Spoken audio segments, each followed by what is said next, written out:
being on stage with you and performing was absolutely one of the most monumental times of my life. You are Thank you. exceptionally talented, and what I'm seeing in terms of you just continuously growing into being multidimensional is just, it's amazing. Like, Thank I got choices and I got options. I like them both. See, one is good for me, the other wrong for me, but I can't say no. Now one tells. ladies and gentlemen, thank you guys for tuning in to another Musicians on Gigs interview. This is Miss Victoria Ward, aka Vicky V. Amazing artist, amazing performer, just the kind of person that gravitates towards the spotlight that people want to watch.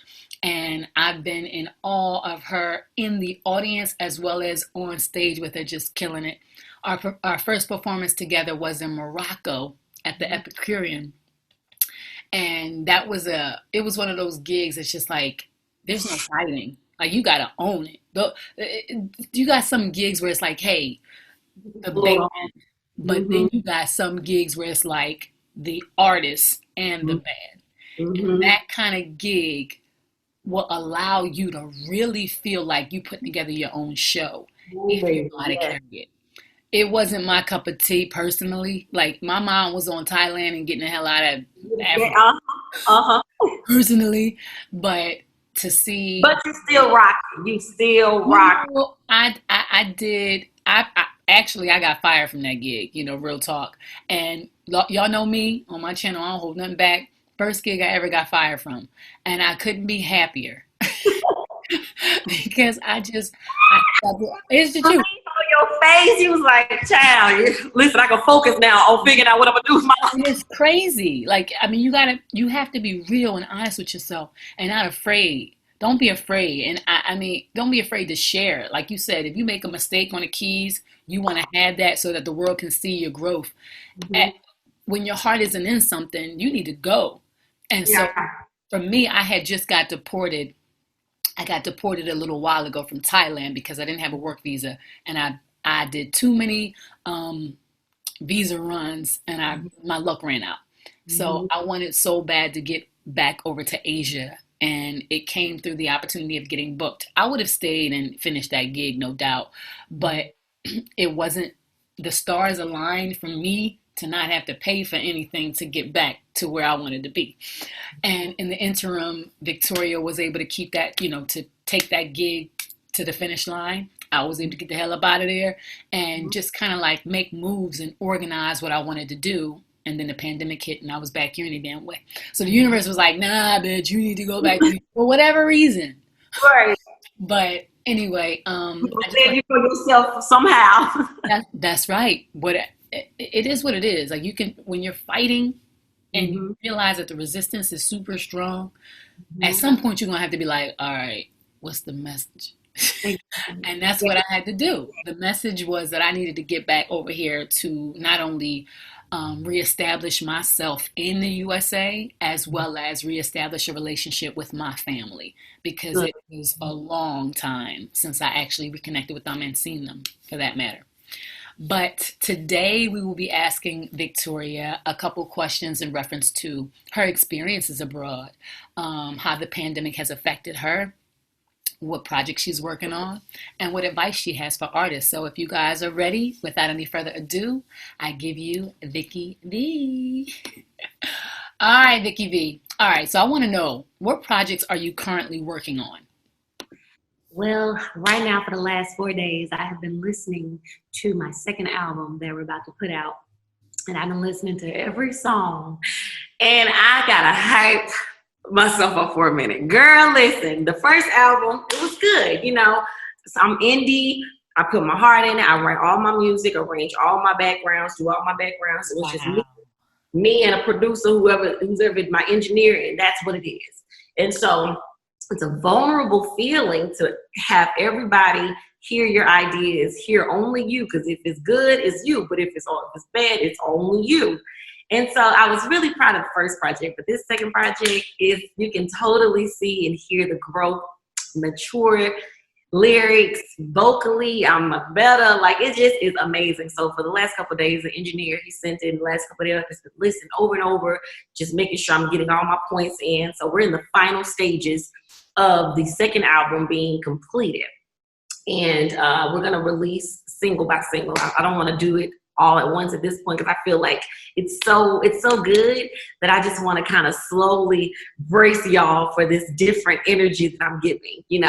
I think everybody that kind of knows me musically, I'm a sister girl that's gonna give it to you. I love soul music. I love good energy. My lyrics are kind of funny because I like to have a good time, but overall, it's soul. This new project is definitely soul, but it just shows my versatility. It shows, my hoodness a little bit. I'm from Alabama. I'm a little country, but I got a little hood side. So it's showing just my fun, vulnerability, my youth, and I think that's going to be good. So I'm working on that. And I'm still, of course, learning my piano online and showing people, my journey in that. And I'm picking up 2 new instruments. So I won't reveal them yet, but once I show everybody the video, y'all gonna be like, the most random instrument on one of them, and the other one is really cool. And so I'm just hoping that by next year, beginning of next year, I'll be playing 3 instruments at my show, and also doing live production. I don't know if you ever heard of Masego, but he does a lot of live production on in front of his audience, and he plays his music and his beat pads. So I'm taking myself to the next level musically for the next year. Like I want to be able to, if I don't have a band, I got a band in me because I'm playing the drums. I'm playing the MPK mini. I'm playing my keyboard. I'm playing a tambourine and I'm playing a harmonica. I pull it out my bra. Like I want a whole show, and I'm twerking. Like, listen, come on. So that is the goal. So those are the things that I'm working on right now. That is, wow, that's amazing. I mean, hell yeah. Seriously, the process in releasing your own music in itself is like it's a pat on the back, regardless of what the outcome is, regardless of what people say. Of course, we want them to enjoy it. We want them to feel like they can feel everything that we put into it and hear all the little nuances that make it us. But at the end of the day, the pride that you should feel for being vulnerable enough to share what you created with the world, and being so thorough to take your time to put it together well, to find the right producers, to find the right engineer. It's just a lot of artists, they don't follow through. They keep it in mind. They have all these ideas, but the ones who actually say, you know what, I got a story to tell, and I'm gonna keep telling it until I'm not here no more. So yes, hell yeah. This is why I do artist interviews, because I think it's important for people to see the process. Like Vicky, you're a star to me already, but there will be a time where the world knows your name, like where everybody knows your name. And it's in these moments, the candid moments, where it's like, this is the journey. Yes, I can sing, but I'm not only one dimensional. You know what I'm saying? I want to be a show in myself. And there's nothing wrong with not wanting to be reliant. Like sometimes as a performer, we're singers, but at the same time, I want to do a show if I can't find the right keyboardist. I want to do a show if I can't find the right drummer. And if you know how to put together the music yourself, if you can still, you can sing a cappella, but it's just that much more engaging and entertaining when you know how to actually give them everything. It creates this sense of independence, and the audience is like in awe because it's, hey, we've seen singers before, we've seen twerkers before, but damn, she up there with 3 instruments. And she looked good too. Yes, exactly. Talk about it. Like, so that's what's up. That is, I am excited. I'm excited for your album. I'm excited for the journey that you're on to continue to learn, to master the keys, as well as picking up new instruments, because that means that you're not afraid. You're not afraid of a challenge. You're not afraid to say, why not? And if you realize I don't like it, I don't like it. I'll pick something else up. Exactly. That's right. Keep it moving. Keep growing. Now, do you see yourself staying where you are now in terms of being in the Dominican Republic? Oh, girl, for right now, absolutely. The cost of living is affordable. The rent, the food, the people, the access. Like, this is home. Well, we'll definitely travel. So traveling is no problem. But as far as home base, me and my fiance have no plans, individually or collectively, to ever live in America again. Amen. Okay, so I want to ask you, what was the hardest process recording the second album? What would you say was the most difficult thing for you, if there was any difficulties? I wouldn't even say there were difficulties. It was more just being stretched because for this album, we had a little help. My fiance, Naeem, his friend, one of his really close friends, his name is Anna Costello. And he's an artist in LA. I got to reach out to him so you guys can link up. He's super dope, amazing. He's always getting placements in different movies and TV shows, games. He's awesome. Great writer, producer. And so we flew him out from LA and he spent pretty much about a month with us. And we worked. So basically, instead of me doing what I usually do, which is, go online and talk to different producers, listen to beats on my own, he basically was the front runner on that and was like just playing me stuff. And he did that. I wanted him to do that, and he wanted to do that to kind of not just rely on my soulful ear. He wanted to give me a different sound, which I wanted. And he is a rapper. And he's a really talented rapper. So I was able to get a fresh ear musically. And so a million songs. I'm like, yes, no. And then at certain points, I was just writing everything. And between him and my fiance, he's not a musician, but he just has a really good ear for music and taste. Between us three, we were able to really just say yes, no, yes to this. And I was just writing things. And I think the most challenging thing would be because, I love hip hop, but I like old school hip hop. I'm an 80s baby. So I like, Wu-Tang, and I like, Most Def and all, I'll deal with the new stuff, but I'm really like, let's go back to the house party. And so these R&B soulful songs that I'm singing have a lot of them have a hip hop sound or hip hop energy. And so I needed my bros, my men to kind of help me get that. And they drug it out of me. So I'm talking to ladies, but I'm also talking to the fellas, and I'm getting on their level with it. And sometimes you got to get a little grimy, a little dirty to talk to the brothers. And so coming from that, but still being able to riff and run is what was putting all that together. It was challenging, but I think we did it. So that was probably the most, fun but challenging thing about it. Okay. Awesome. Yes. Mm-hmm. I mean, being able to create, number one, being able to create and share it with people who you trust, who you know want the best for the project is also another blessing. You know what I'm saying? Because there's no right and wrong to this. When it comes to music, people know what's been done. But, of course, you want to be able to use some of what's been done, but you also have to be really careful to put yourself in there and put that, because there's nobody else like you. So you have to be able to put yourself in there, and you have to be around people who are not afraid of you putting yourself in there. And there's no guarantee that people are going to be like, yeah, but it don't matter. There's no guarantee that it won't win. You know what I'm saying? So somebody gonna feel you. Keep being you. Somebody gonna feel it eventually. That's the only reason why you do this, is because you're not in charge of who feels you. You're in charge of sharing. And when you share, you let the universe do the rest. Your tribe will find you based off of your authenticity. That's right. And it took me a minute myself to actually not be afraid to do that. And my art collection, Living on Purpose, is kind of along those lines. It's like, yo, there's no mistake to this. Like, you're you. So don't be you by accident because you're here. So be you, and be you unapologetically. Your music, the way you talk, your opinions, your ideas, there's no right or wrong. And to have people around you making music, the people who mix, your partners, your family, who actually give you the space to put yourself in the middle unapologetically. They can have their opinions. You ask for their opinion, they can give them to you. But they have to, the right ones, the good ones, the helpful ones, give you that room to be like, why not? Let her be her. Yep. Let her. And then because there are so many other artists out there who are afraid to be themselves, who are afraid to be like, you know what, this has never been done before, and they want to be safe. And then you're going to get to a point where you have investors and people who actually want to back your projects and want to endorse you and want you to, want to connect you with their brand. And it gets trickier because, of course, they don't give a shit about you being you. They give a shit about making their money back or making money off of you.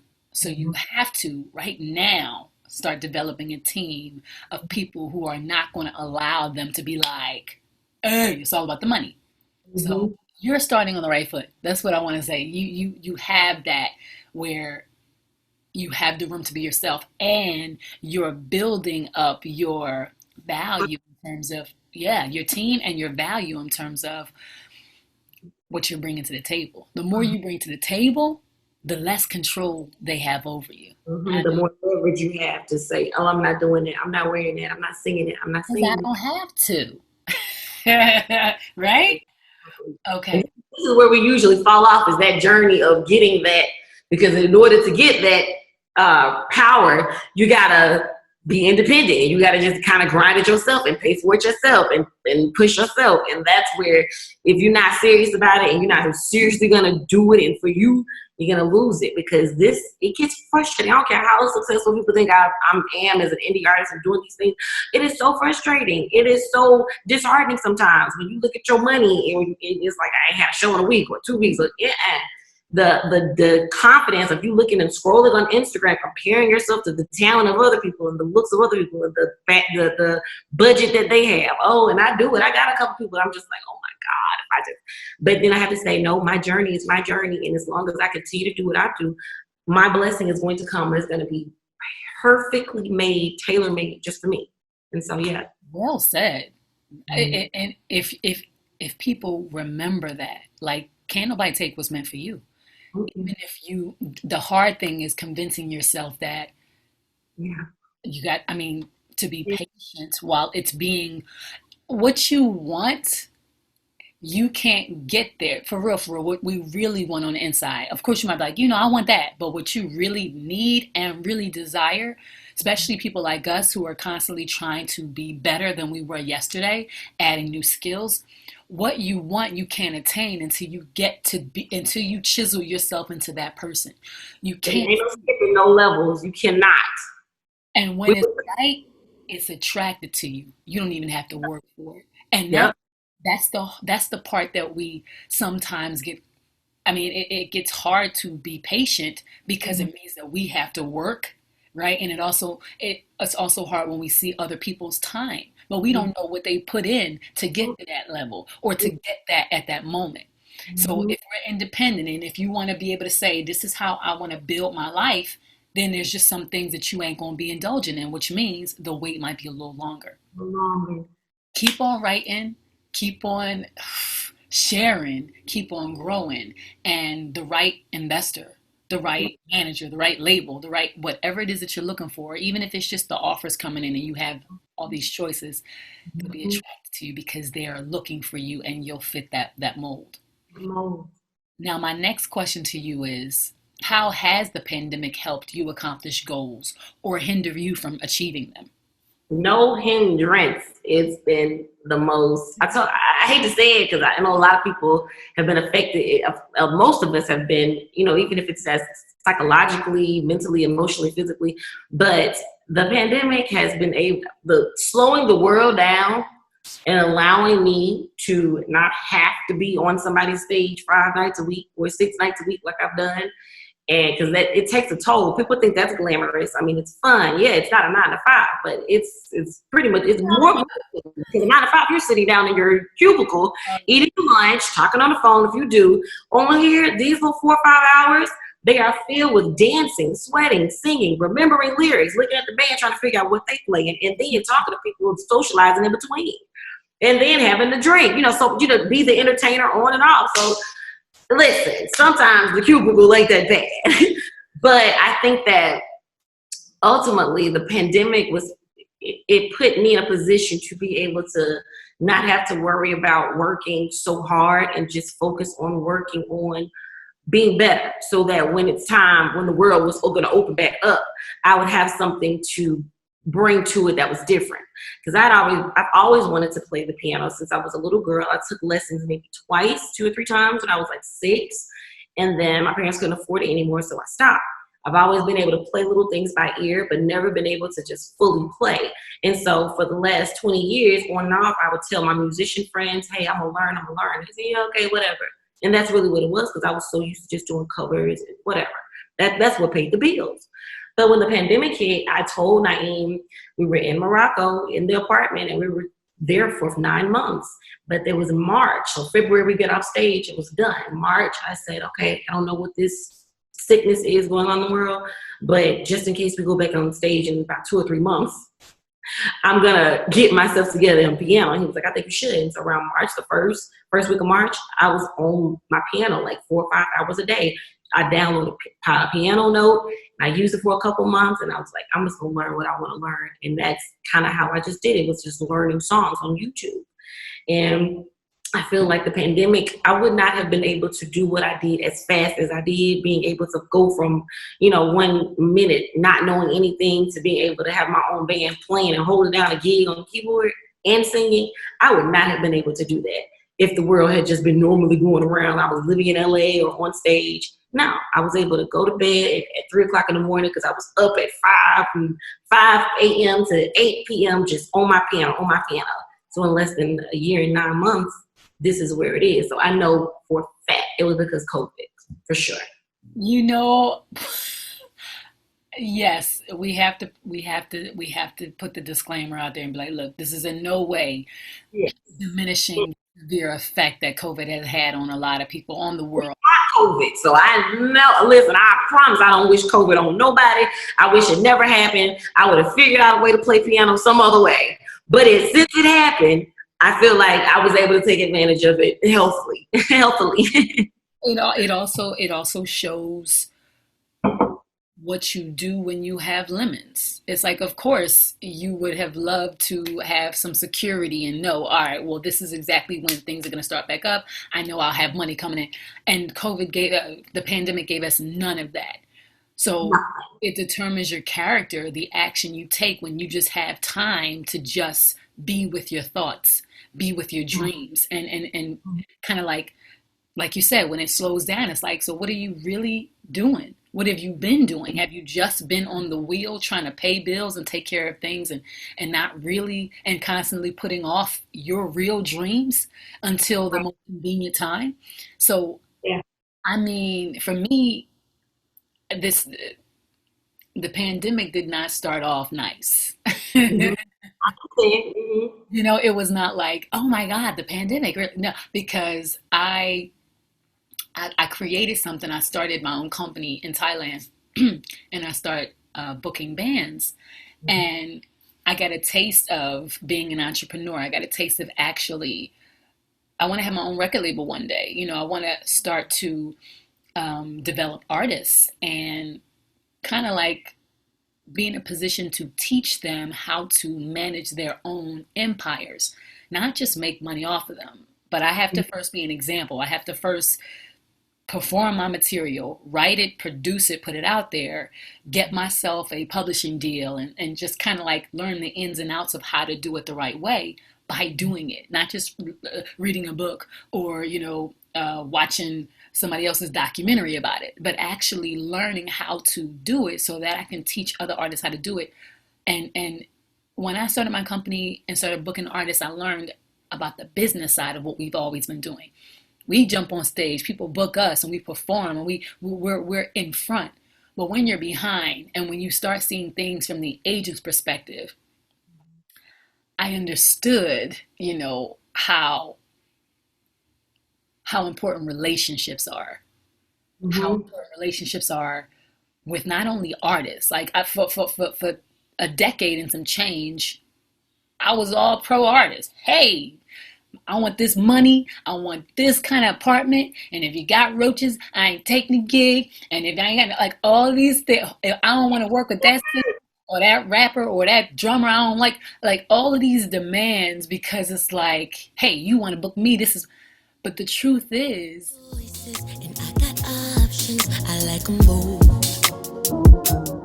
See, one is good for me, the other wrong for me, but I can't say no.